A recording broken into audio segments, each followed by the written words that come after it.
All right, all right. It is time for the Black Belt Newscast. We are live. I'm Cindy, publisher, I'm Todd Prater, writer. and here we are. We've got a lot to talk about today. It is December 13th, Friday the 13th. Ooh, I know and I something got a lucky has black cat happened for too. me today. Yeah, Yet, we got a black cat right around the house to top that off. So hey, and a white one. So you just got a whole all yeah, kinds of cats. yeah. So yeah, okay. So we have a lot going on. All the Yes, we do. topics that we're going to handle today are all at blackbeltnewsnetwork.com. You can get these headlines in your email box at 3 o'clock every day. Just go to blackbeltnewsnetwork.com and it'll ask you within the first 3 seconds. Sign up. It's free. All of our content is free. We work to get grants and donations and advertising so that we can pay to bring this great news to you and not make you have to pay for it. Right. And also, of course, we have a print edition with the Selma Sun newspaper, and that is for Dallas County only. Oh, we expanded to Black Belt News Network so that we could make sure to cover more than just Dallas County. There you go. So, and also always looking for new writers, especially in other communities. So let us know if you want to be a correspondent. All right. So the Selma got hit by the tornado in January 12th, which is coming up, 2023. We're about to have the second anniversary. 2 years. Can you believe it? Yeah, I know, it's crazy. Wow. So, but there is still work continuing for our rebuilding. Let us know. Yeah. Tell us about this project that's still going. Well, the Mennonites are still in town. It's the Mennonite Disaster Service. They've been in town for most of the last 2 years. They took a little break here and there, and they'll take a break here at Christmas. But they have, of course, they started off by rebuilding homes. And now they are in a repair mode. And they have been repairing homes, mainly in the areas that were the hardest hit, like over around Marie Foster, and areas over in that neighborhood that got hit hardest, where some of our poorest people live. So they've been building homes and repairing homes, and they will reassess the situation at the end of March and look and see if they need to come back and be here longer. It's amazing that even nearly 2 years later, there's still plenty of scars and plenty of areas that need to be addressed. But they're here doing it, and it's really interesting too, because I got to speak with Don Yodel, who is heading up the group, and he said that on a side note, some of the neat things, they've really enjoyed the people down here, because most of them are from Canada or Pennsylvania, although right now there's a group from Birmingham here, but most of them are from well up north, and so they've really enjoyed the Southern hospitality. They said that everybody's been super nice.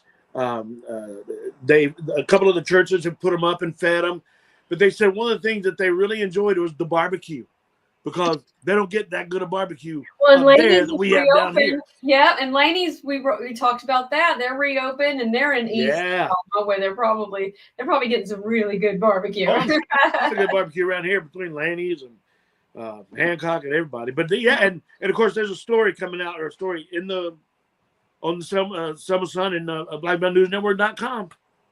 Awesome. Thank you for sharing with that. Yeah. So we've also got an update on the YMCA. Yes. The pool is there's been a lot of, I don't want to say controversy, but a lot of concern, because at our YMCA, unfortunately, the indoor heated pool is closed right now for repair. And it's been closed for quite a while. Now, I had an opportunity recently and just yesterday to speak with Austin Williams. Austin is the PR man. He is the person who to go to if you need any information about the Y. And he said, yes, the pool is still closed. However, it is not permanently closed.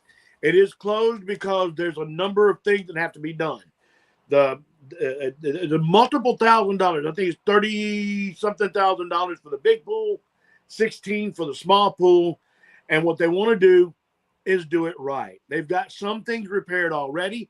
There's still some tile work and other things that aren't necessarily related to the pool with the water itself that also need repair for not only cosmetic, but for safety purposes. Plus, there is still some equipment for the pool itself that they're waiting on. So what he said is, instead of piecemealing it and going back later and having to spend way more money to keep just putting Band-Aids on a bullet wound, they're going to go and fix it right one final time. It's just going to take a little bit longer. So once it's finished, it'll be opened back up and be done properly so that they don't have to keep closing it and keep spending more money than they need to. Yeah, I know there's a lot of concern from those that go regularly that it may never. And aren't they asking for donations? They are asking for donations and sponsorships and help because it is a large ticket. I mean, you're talking I think it was $32,000 to be honest, and then $16,000. And that's, already membership is not where they want it to be, although he says that it does, wax and wane. It gets better. And he says he does agree that the pool would be a big attraction for more membership, but they still need some help to get all that done. And it is going to take quite a bit of time because not only to raise the money, but the equipment is not something that is, you can't just go to Walmart and get it off the shelf. So it takes a while to get the equipment in and the proper equipment for that particular pool. So it's a time-consuming process to do it properly. And he says, no, they're not shutting it down altogether. Just to be patient, they just want to do it right once and for all. All right. Well, we've got an industry story out of Selma.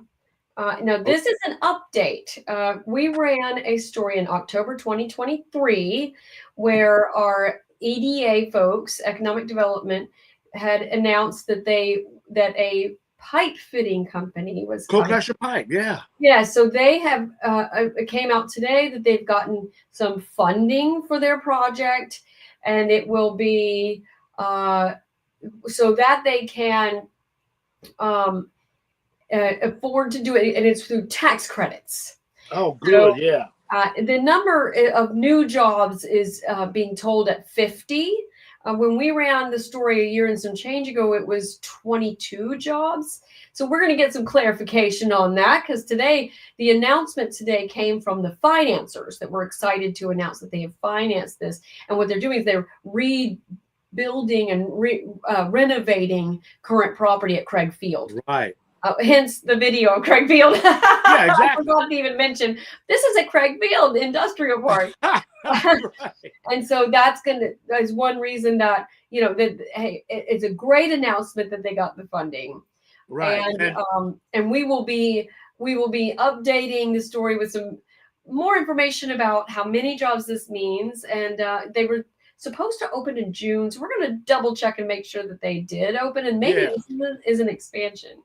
Well, we had spoken earlier in our planning phase about talking with Wayne Vardaman and Jim Corrigan about this past year and what we're looking for. So we'll talk to them hopefully this week. And I know I'm going to be talking to Jim Corrigan, but we'll hopefully talk to Wayne Vardaman as well. And we'll get all those details and let you know, not only about Cold-Clasher Pipe, but maybe some of the other industries that are making improvements and coming to town too. So, we'll be back with you on that one. Yeah, so be watching for that. But it's exciting news, and blackbeltnewsnetwork.com, you can find both stories. All right, the Dallas County Jail. We're going to talk about it for a minute. It got hit back to the tornado in 23. Back to the tornado. It got hit in the tornado, and this is video from May. I believe you did this video. Right, I believe you're correct, yeah. And so we've been keeping up with the sheriff on how's it going, but the rebuild has been pretty extensive. And the county commission on Monday approved some additional funding to go for housing inmates. That's been our biggest challenge since we can't house the inmates there. They have to go somewhere. Some have been going to Uniontown for it was a prison before. Yeah, they're using it for housing in the Perry County facility. And then the decision this week was about Hale County and how much they're going to pay Hale County to also keep some of the inmates. So we'll get back with you guys. Like Todd said we're working on a end of the year edition. Right, Can you believe exactly. it's the end of 2024? And we're going to ask folks about the beginning of, what to expect in 25. And so we will talk to them about the jail and maybe get that thing reopened in 2025. So we'll We talk. hope so. Yeah. Yeah, we'll talk to the sheriff and let you know as we progress. But yes, we're going to have an end of the year edition. In the December 26th print edition for the Selma Sun. Yeah. All right.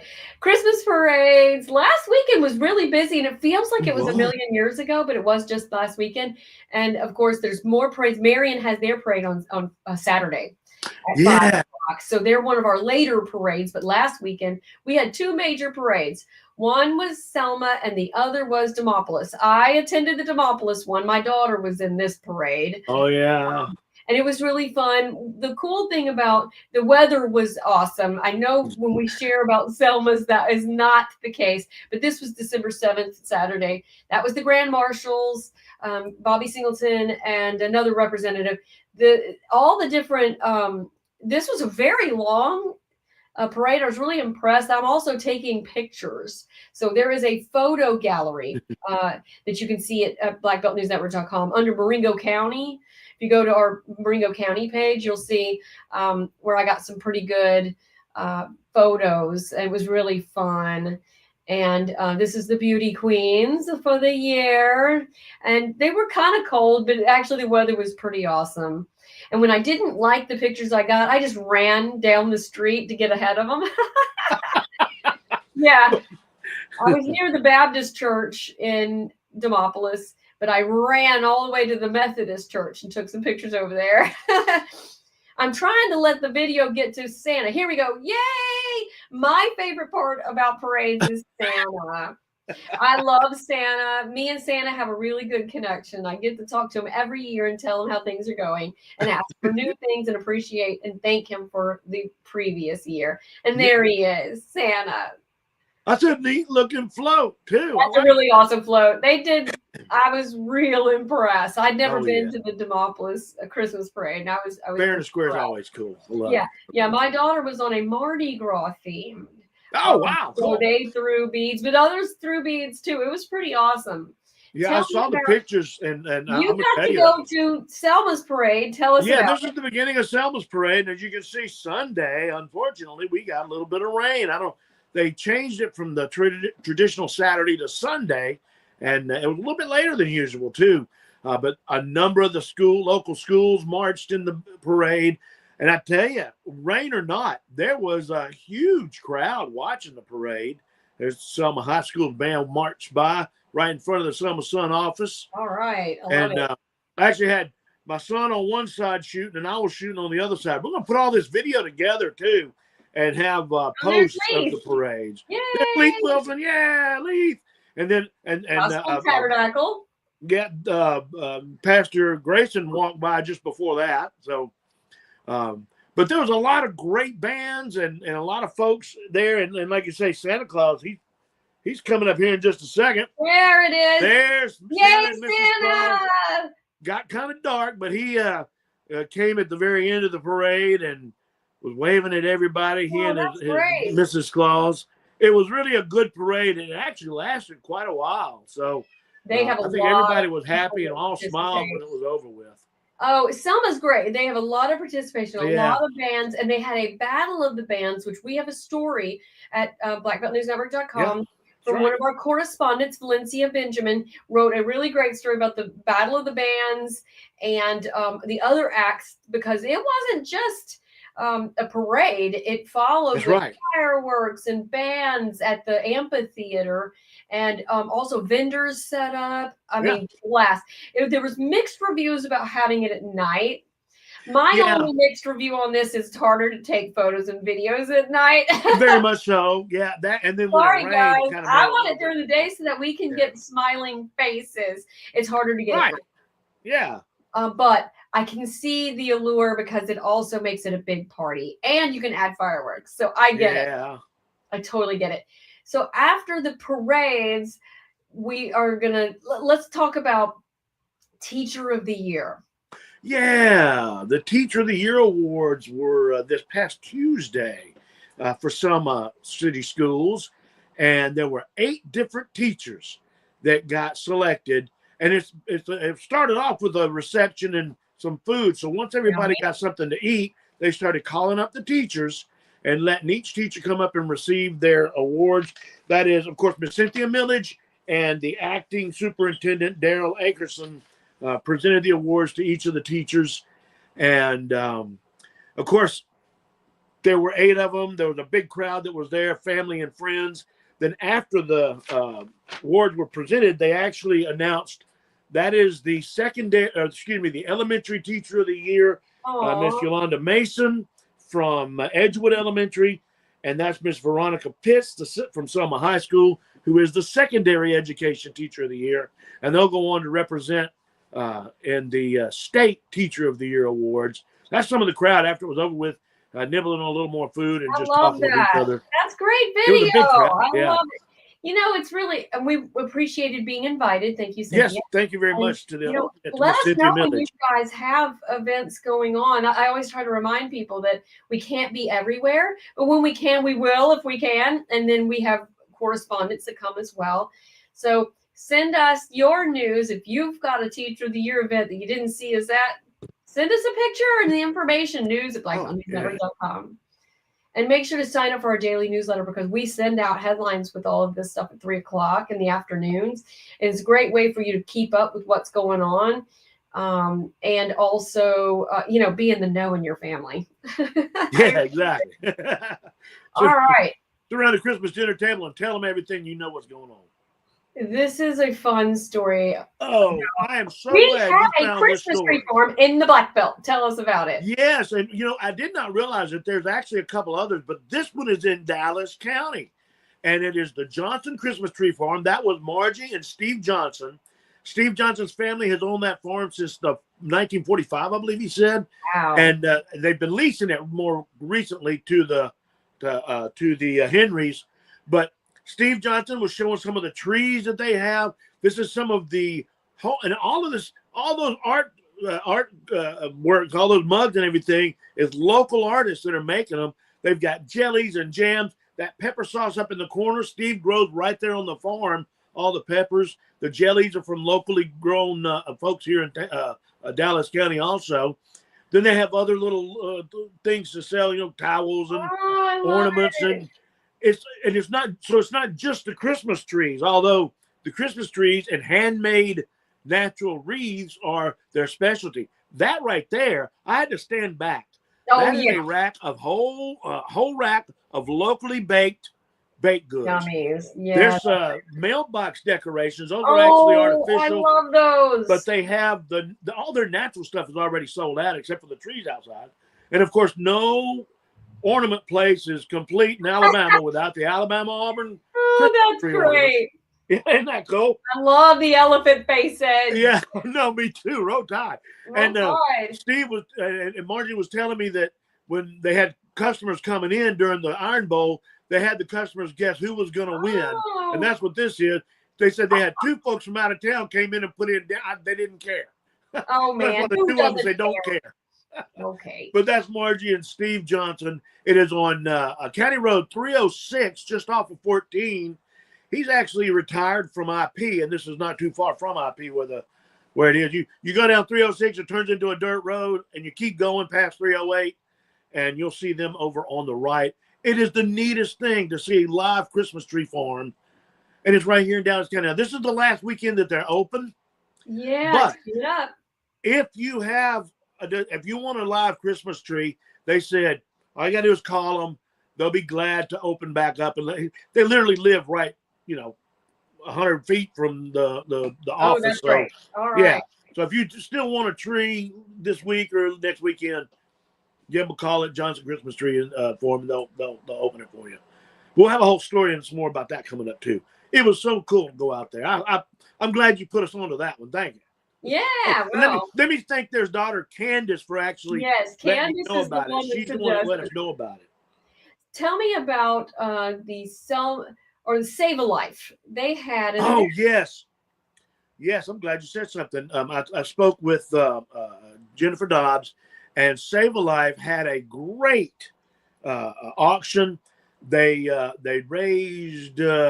She told me how much. I have to put it in the story, but they raised 20 something $1,000 to go towards their deficit. Now, this past year, they had a lot of unexpected expenses, building repair and things that came up that they did not normally budget for. That's not normal in their budget, and so they're behind. But they got I think it was actually $22,000 towards that bill. However, they are still looking for donations and still looking for help. And you can go, put in Save a Life in your Google or Bing or whichever one you use, and you'll find all their information. But they are in the business of saving babies and educating people about pregnancy and fatherhood and motherhood, and they're doing a great job. And Jennifer is to be commended, and thanks so much for all the work she does. Well, I was going to share another story too, and I went ahead and put it on the screen here. And that is about the boom trucks, the knuckle boom trucks that Selma has put into place. And this is garbage pickup. There are new trucks in Demopolis as well that have the arm that pick up. This one is a little different, but cities are so, and counties, municipalities are so proud of when they make, because they're big purchases, and they do a lot that helps with the quality of life in the community. So this is new boom trucks that are picking up trash on this, and it's yard waste kind of trash. Yeah, right. So if you have any residential in there, they won't pick it up. So right, you can call that number all you want, but don't put a mattress in it. Yeah, or food, or right, or clothing, kitchen garbage. Right. It's right. funny because a piece of video that I actually didn't include in the Selma Christmas parade is right before Santa and Mrs. Claus with those boom trucks. Oh, they rode them through the parade. They're very right proud of them. That's pretty cool. Hey, it really matters to me to have garbage pickup. It really helps. All right. I always like to say that thank you for being a part of our newscast, and also that we are always thankful to our sponsors. Thank you, Mr. Miller. Randall Miller. Give a thoughtful final gift to your family by giving a call to Miller Funeral Services and let them advise you on a final plan. It's one less thing that your family has to worry about. Call them at 334-874-9081. And then I also, be a sponsor. You guys can be a sponsor too. I got to get rid of that one first, don't I? Yeah. It's all these buttons I have to push. Be a sponsor. Suggest to one of your companies that you work with or that you do business with, that they can get their word out about what they do here too. And we can take donations. Yes, we have a fiscal sponsor, so you can, here at the end of the year, you can make a donation and not give it to taxes. Isn't that a great way to keep news free in the Black Belt and help us afford to do all the great things that we're doing and join this movement that we're working for? We're covering 6 counties right now. We hope to do 14 eventually. And we can't do it without you guys. And it's been a really fun ride. The Black Belt News Network is only a year and a half old. We already get 100,000 page views a month. So we thank you guys. It gets us, really gets us out there. And we are going to become a full nonprofit next year. We're on our way. Yeah, we're growing. It's a different world out here, but that's what we are trying to do. Send your news to news@blackbeltnewsnetwork.com. Oh, and it is hunting season. Yes, it is. Follow us in the Black Belt Outdoors. This is a Facebook page we have, and we have 566. Oh, we might have 700 followers now. We have a lot of followers out there that are watching all of our. We have photos of big catches of deer and all kinds of deer, bucks, and if you have any pictures, send it to outdoors@blackbeltnewsnetwork.com. Yes. And we will gladly post those pictures. We've had so much fun with that. Yeah, whatever your harvest is. And that is a lot of fun. It's always good to see. And especially if your kid or you're an adult who got your first harvest Let us know. Absolutely. We want to give you some pat on the back. We want to Yes. rub some blood on your face. We do. Yep. We love those faces, and we've actually run quite a few this time. So Yeah. that is this week's newscast. We have so much coming up next week. Well, we're 2 weeks away from Christmas. Can you believe it? Can you believe it? So we will be here next week. We will have more stories to go. We were thinking it was going to be slow this time of year, but it's really picking up, y'all. Yeah, it is. And it's All right. We will see you guys next Friday. See you next Friday. Have a good weekend.